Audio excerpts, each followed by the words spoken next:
በስመ አብ ወወልድ ወመንፈስ ቅዱስ አሐዱ አምላክ አሜን። አንሰኪ መጻእኩ ለኩነኔ ውስተ ዝንቱ ዓለም ከመ እለ ይሬኡ ወእለ ከመ ይሬኡ ይቁሩ።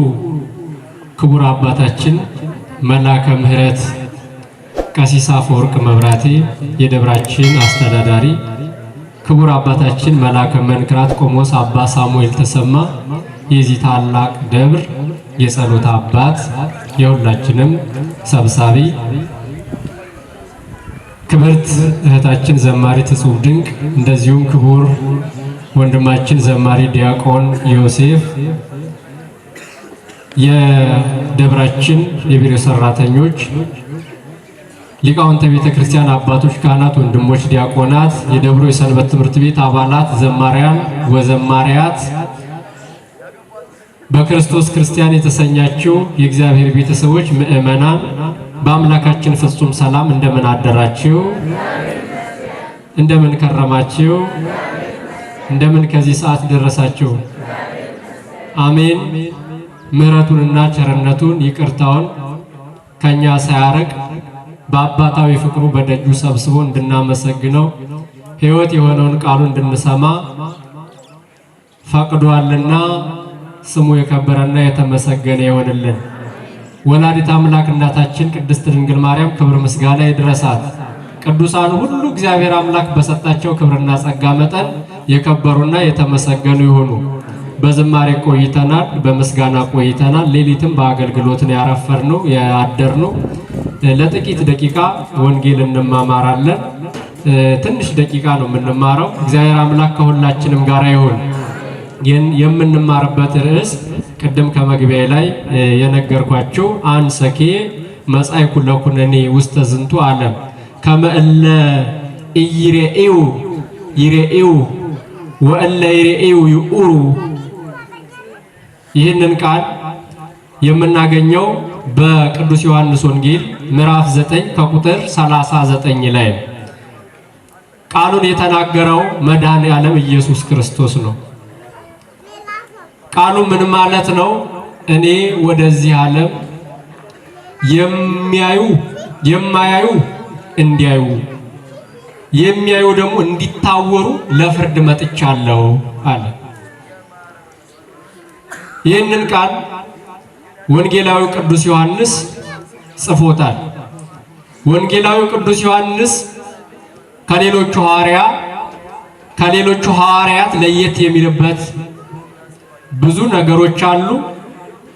ስለ ንጽህናው፣ ስለ ቅድስናው፣ በአጠቃላይ የክርስቶስ ወዳጅ ስለመሆኑ በልዩ ልዩ የሚጠራባቸው 7 ስሞች አሉት።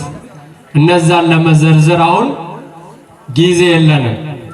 መድኃኔዓለም ኢየሱስ ክርስቶስ ግን እንዲህ አለ፣ እኔ የማያዩ እንዲያዩ፣ የሚያዩ ደግሞ እንዲታወሩ ወደዚህ ዓለም ለፍርድ መጥቻለሁ። ለምን መጥቻለሁ? ለፍርድ መጥቻለሁ። በመዋዕለ ሥጋዌው ሰው ሆኖ በዚህ ዓለም በሚመላለስበት ጊዜ አንድ ከእናቱ ማህፀን ሲወለድ ሙሉ አካል ተፈጥሮለት ነገር ግን ዓይን ያልነበረው ሰው ነበረ። እሱን ከፈወሰው በኋላ ለሱ ነው ይህንን ቃል የተናገረው። ወገኖቼ መድኃኔዓለም ኢየሱስ ክርስቶስ አንዳንድ ጊዜ ሲመጣ የማያዩ ያያሉ፣ የማይሰሙም ይሰማሉ፣ የማይናገሩም ይናገራሉ። እግዚአብሔር ሲመጣ እግዚአብሔር ወደ ሕይወታችን ይምጣ። በዚህ በኦሪት ዘኍልቍ ምዕራፍ 22 ከቁጥር 27 ጀምረን ስናነብ የምናገኘው ታሪክም ይሄ ነው። በተፈጥሮ ሕግ አህያ ተናግራ አታውቅም። ነገር ግን የእግዚአብሔር መልአክ ወደ እርሷ ሲመጣ አህያዋ ዓይኗ ተከፍቶ የእግዚአብሔር መልአክን አየች። አህያ በአንደበቷ በሰው አፍ በሰው ቋንቋ ተናግራ አታውቅም። ነገር ግን የእግዚአብሔር መልአክ ስለመጣ እግዚአብሔር ስለመጣ ከበለዓም ጋራ ተነጋገረች። አህያዋ በበለዓም ቋንቋ ማለት ነው። እግዚአብሔር ሲመጣ አንዳንድ ጊዜ የማይናገሩ ግዑዛን ፍጥረታት ይናገራሉ። በቤተ ፋጌ የቢታንያ ድንጋዮች የሆሳዕና ዕለት አፍ አውጥተው እግዚአብሔርን አመስግነዋል። ፈሪሳውያን አይሁድ ዝም እንዲሉ እዘዝ ባሉ ጊዜ ሕፃናት ሆሳዕና በአርያም ለዳዊት ልጅ መድኃኒት መባል ይገባዋል እያሉ በሚመሰክሩበት ጊዜ ሕፃናቱን ዝም አሰኙ። ነገር ግን እግዚአብሔር እናንተ ባታመሰግኑኝ እነዚህ የቢታንያ ድንጋዮች ያመሰግኑኛል። እግዚአብሔር ይችላል አይችልም? ይችላል። ግዑዛን ፍጥረታት ድንጋዮቹ አፋቸውን አውጥተው እግዚአብሔርን አመሰገኑት። ድንጋዮች አንዳንዴ እግዚአብሔር ሲመጣ ተፈጥሮ የፍጥረቷ ቅርጿን ትቀይራለች። ውሃ በባህሪው ማስጠም ነው ባህሪው አይደለም? ውሃ ያሰጥማል። ግን መድኃኒዓለም ሲመጣ በመዋዕለ ሥጋዌው ውሃን እንደ መስታወት እየረገጠ ሄዷል። ውሃ ለእግዚአብሔር ታዞ ነፋሳት ጸጥ ብሏል። ብቻ መድኃኒዓለም ሁለመናው ፈውስ ነው። ሁለመናው መድኃኒት ነው። እግዚአብሔር በአንድም በሌላም ይፈውሳል፣ ያድናል። በልዩ ልዩ መልኩ ይፈውስ ነበር መድኃኒዓለም ኢየሱስ ክርስቶስ። የሚፈውስባቸው መንገዶች ብዙ ናቸው። እግዚአብሔር ሲፈውስ በራሱ በፈውስ መንገድ ይፈውሳል መድኃኒዓለም። ነገር ግን እርሱ ሲያድን አንደኛ በመናገር ይፈውሳል። በምን ይፈውሳል? በመናገር እየጠየቀ። ለምሳሌ መጻጉዕን የፈወሰው ያዳነው ምን ብሎ ነው? ልትድን ትወዳለህን ብሎ ጠይቆታል። የዮሐንስ ወንጌል ምዕራፍ 5 ላይ ያለው ታሪክ ልትድን ትወዳለህን ብሎ ከጠየቀው በኋላ ከመጻጉዕ ጋር ተነጋግሮ ሲያበቃ፣ ነገር ግን መጻጉዕን ምን አለው?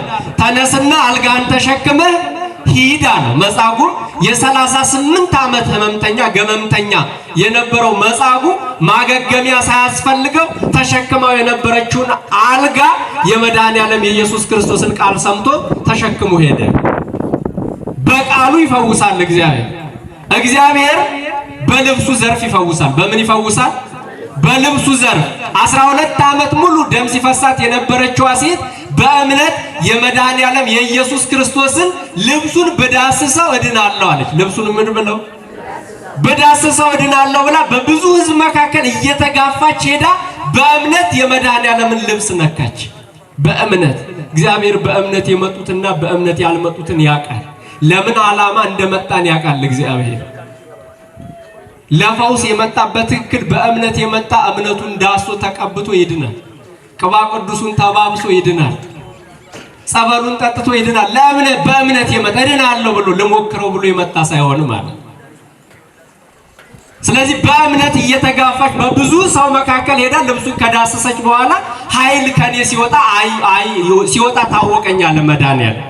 በእምነት የነካውን ስለሚያውቅ 12 ዓመት ሲፈስ የነበረው የደሟ ጎርፍ ጸጥ አለ በእምነት ልብሱን ስለዳሰሰች። ክብር ምስጋና ለአምላካችን ይሁን።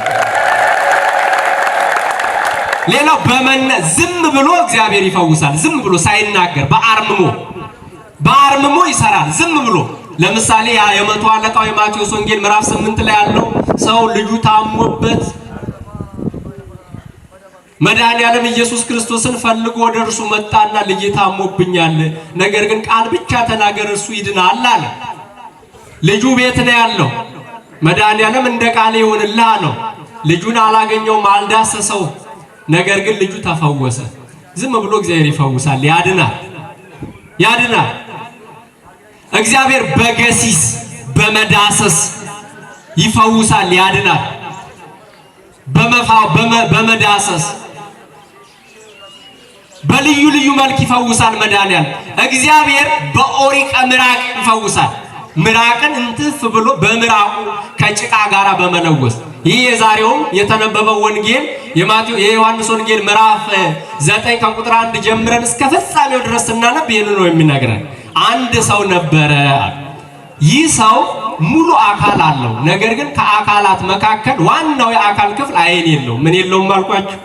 አይን የለውም። አይኑ ጠፍቶበት አይደለም ወገኖቼ፣ ጠፍቶበት ሳይሆን ሲፈጠርም የአይን ቦታ የለውም። ባዶ ግንባር የነበረ ሰው።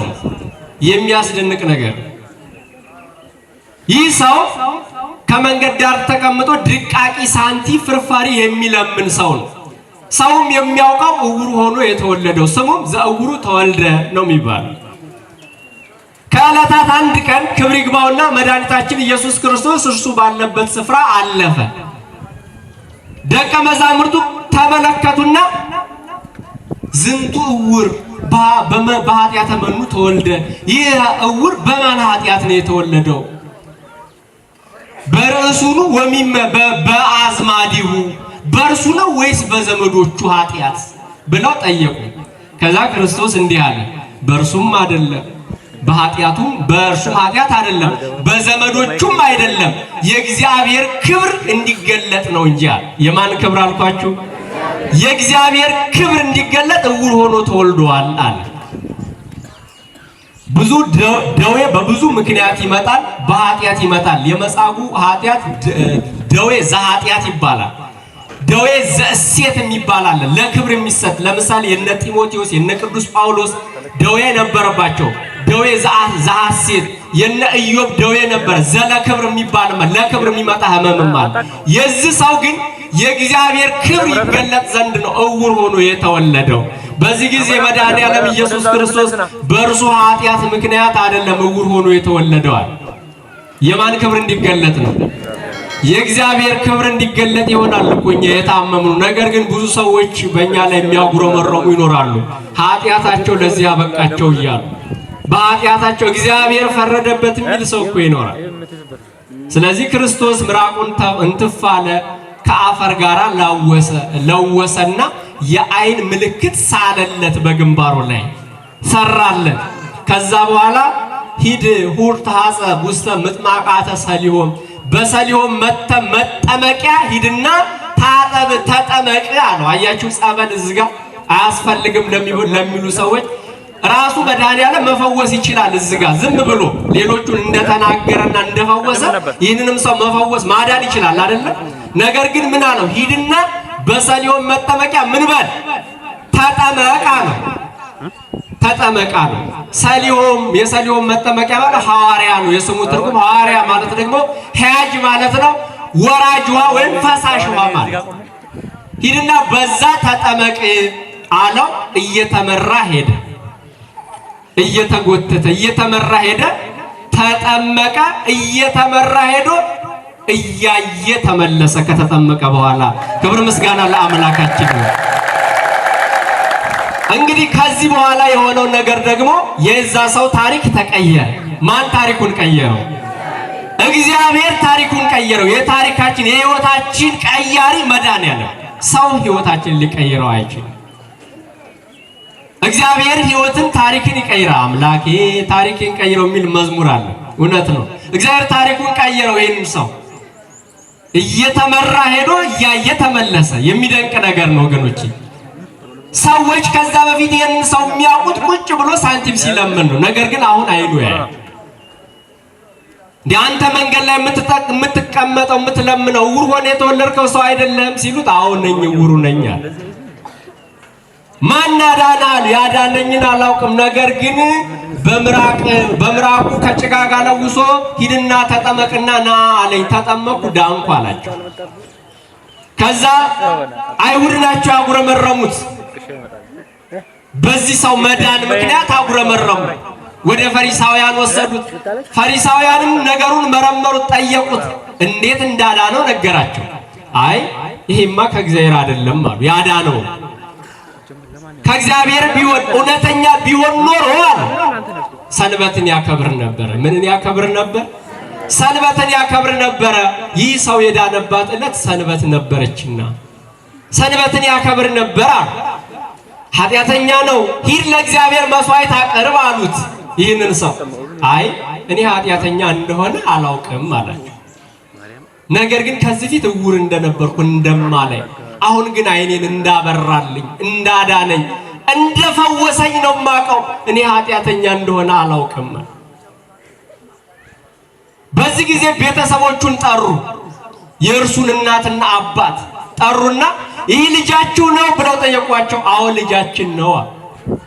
ማን አዳነው ብለው ጠየቋቸው። አይ እርሱ ሙሉ ሰው ነውና እርሱን ጠይቁት። ሙሉ ሰው ነውና እርሱን ጠይቁት፣ ስለራሱ መናገር ይችላል አሉ። ለምን? ማን እንዳዳነው ያውቁ ነበር። ነገር ግን ፈርተው ነው እንደዚህ ያሉ። በክርስቶስ የሚያምን ሰው በዛን ሰዓት ከእርሱ ጋር የሚተማመን እርሱ ክርስቶስ ነው ብሎ የሚመሰክር ከማህበራዊ ኑሮ ይገለል ነበረ። ወገኖቼ በዘመናችንም እኮ ስንቶች በእምነታቸው ምክንያት ማህተባቸው እየታየ ተገልለዋል፣ መከራን ተቀብለዋል፣ ስደት ገጥሟል። ስለዚህ ከማህበራዊ ኑሮ እንዳይገለሉ ብለው እርሱን ጠይቁታል። ደግመው አሁንም ጠሩት፣ ጠየቁት። ቅድም እኮ ነግሬያችሁ ነበረ። ለምን ደግማችሁ ትጠይቁኛላችሁ? የእርሱ ደቀ መዛሙርት ልትሆኑ ትፈልጋላችሁን? ትሻላችሁን አላቸው።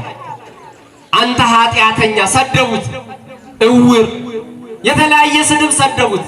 ራሱን ዝቅ አድርገው አንተ በኃጢአት የተወለድ የተረገም እኛን ልታስተምር ትፈልጋለህን አሉ። ራሳቸውን ከፍ ከፍ በማድረግ እኛ የሙሴ ደቀ መዛሙርት ነን፣ ሙሴ ከእግዚአብሔር ጋር ፊት ለፊት እንደተነጋገረ እናውቃለን አሉት። አንተ ከፈለክ የእርሱ ደቀ መዝሙር መሆን ትችላለህ፣ እኛ ግን የሙሴ ደቀ መዛሙርት ነን አሉት። ነገር ግን እርሱ ያንን እውር ሆኖ የተወለደውን ሰው ያዳነው ሙሴ ፊትህን አሳየኝ ብሎ የለመነው አምላክ ነው። ከሙሴ ጋር 570 ጊዜ የተነጋገረው እርሱ እግዚአብሔር የእግዚአብሔር ልጅ ነው። ቅዱስ ዳዊት እንዳለ ደቂቀ ጓለ እማያው እስከ ማዕዜኑ ታከብሩ ልበክሙ ለምን ታፈቅሩ ከንቶ ወታዙ አሰተ። እናንተ የሰው ልጆች እስከ መቼ ልባችሁን ታከብዳላችሁ? ለምንስ ከንቱ ነገርን ትወዳላችሁ? ሐሰትንስ ውሸትንስ ለምን ተዋሻላችሁ እንዳለ ልባቸውን አከበዱ። እንዲህ አላቸው። ያ ሰው ሲሆን ልታምኑበት ይገባል። ነገር ግን ስራውን አይታችሁ እንዴት አታምኑ? እውር ሲያበራ አይታችሁ፣ ሙት ሲያነሳ፣ ድውይ ሲፈውስ አይታችሁ እንዴት አታምኑበት? ስራውን አይታችሁ ባላቸው ጊዜ እርሱን ሰድበው ዝቅ አድርገው ገፍትረው ከምኩራባቸው አወጡት። ገፍትረው ደፍተው ከማህበራቸው ሲለዩት ያን ጊዜ ክርስቶስ አወቀ። በእርሱ ምክንያት እንደተገፋ ያውቃል። ስለ እውነት ከተገፋ እሱ ያውቃል እግዚአብሔር። ያን ጊዜ ወደ እርሱ መጣ፣ ጥያቄ ጠየቀው እንዲህ ሲል በእግዚአብሔር ልጅ ታምናለህን? በማን ልጅ? በእግዚአብሔር ልጅ ታምናለህን አለው። አምንበት ዘንድ እርሱ ማን ነው አለው። አይቼ አምንበት ዘንድ እርሱ ማን ነው? ወዴት አለ? እርሱ ፊት ለፊት የሚነጋገረው የፈወሰ ያዳነ እሱ እግዚአብሔር ነው አለው። አምናለሁ አለ ይሄ ሰው። በዚህ ጊዜ ክብር ምስጋና ለአምላካችን ይሁን። አይሁድ ሲገፉት ክርስቶስ መጣ፣ አነጋገረው፣ ራሱን ገለጠለት። ከዚህ በኋላ መድኃኔዓለም ተናገረ እንዲህ ሲል የሚያዩ እንዳያዩ የማያዩ እንዲያዩ ወደዚህ ዓለም ለምን መጥቻለሁ? ለፍርድ መጥቻለሁ። እንግዲህ እናውቃለን የሚሉ የሕግ ፈጻሚዎች ነን የሚሉ የሙሴ የአብርሃም ዘር ነን የሚሉ አይሁድ ክርስቶስን አላዩት፣ አልተገለጸላቸው። አምላክ እንደሆነ አልገባቸው። ማየት በአይነ ስጋ አይደለም፣ በአይነ ህሊና አምላክነቱ አልተገለጸ። ልባቸው ደንድኗል፣ ታውሮ ነበር። ስለዚህ የማያዩ ግን ዕውቀት የላቸውም የሚባሉ አሕዛብ ግን እርሱን እንዲያዩት ወደዚህ ዓለም ለምን መጥቻለሁ? ለፍርድ መጥቻለሁ። ቅዱስ ዮሐንስም እንዳለ ወደ ወገኖቹ መጣ። ወደ ምኖቹ መጣ? ወደ ወገኖቹ መጣ። ወገኖቹ ግን አልተቀበሉትም አለ። ለተቀበሉት ለሚያምኑት ግን የእግዚአብሔር ልጆች ይሆኑ ዘንድ ስልጣን ሰጣቸዋል። የማን ልጆች ይሆኑ ዘንድ? የእግዚአብሔር ልጆች። በክርስቶስ የምናምን በ40 እና በ80 የመንፈስ ቅዱስ ልጅነትን ያገኘን ሁላችንም የእግዚአብሔር ባሮች ሳይሆን የእግዚአብሔር ልጆች የመባል ስልጣን የመሆን ስልጣን የሰማይ ዜጎች አባል የመሆን ስልጣን ተሰጥቶናልና ክብር ምስጋና ለአምላካችን ይሁን። እግዚአብሔርን በአይነ ስጋ ሳይሆን በአይነ ህሊና አይተኑ ንስሐ ገብተን የመንግስቱ ዜጎች ወራሾች እንድንሆን ሁላችንም እግዚአብሔር አምላክ ይርዳን። ወስብሐት ለእግዚአብሔር። ይቆየን። በደንብ አርጎና መስሉስ